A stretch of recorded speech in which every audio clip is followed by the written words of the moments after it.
The Greeks did not know that the earth was round. They believed that it was flat and that the sun moved over it each day from east to west. They thought that each morning the goddess of the dawn threw open the eastern gates of the sky, and the golden chariot of the sun rolled out.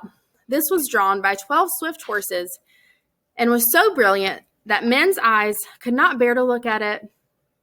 In the chariot stood the god Helios, with the rays of the sun flaming around his head. I'm going to read it now. That was just a preview. Helios the Sun God. It took great skill to drive the chariot on its long day's journey. Helios had to guide it with much care so as to not drive too near the earth and scorch it. The way during the morning was up a steep ascent. At noon, the chariot reached the summit of the course and began to descend toward the west. The way then was rough, and the descent was so steep that the horses were in danger of falling headlong. But the journey always finished in safety, and the weary horses entered the gates of the evening.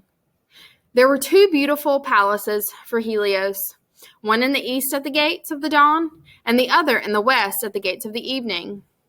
To get from his western palace back to his palace at the gates of the dawn, Helios, with his horses and the chariot of the sun, was obliged to sail underneath the world during the night in a golden boat made by the god Hephaestus.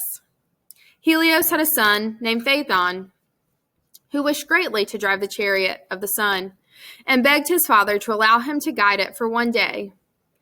The god at first refused, saying, "Only my hands are strong enough to drive those spirited horses upon that dangerous road." But Phaethon would not be denied.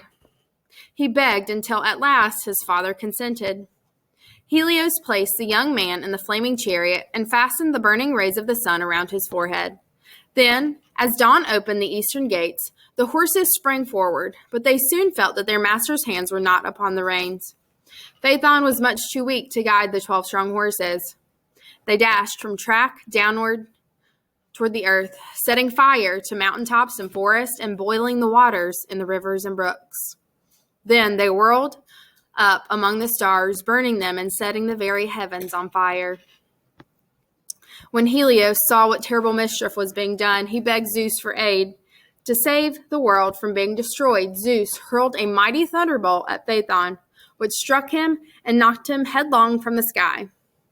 Then he sent a great rain, which lasted many days. Finally, when the flames were out, the gods saw how great the damage was. Whole countries were left bare and blackened, and though the plants soon began to grow again almost everywhere, some places are still barren to this day.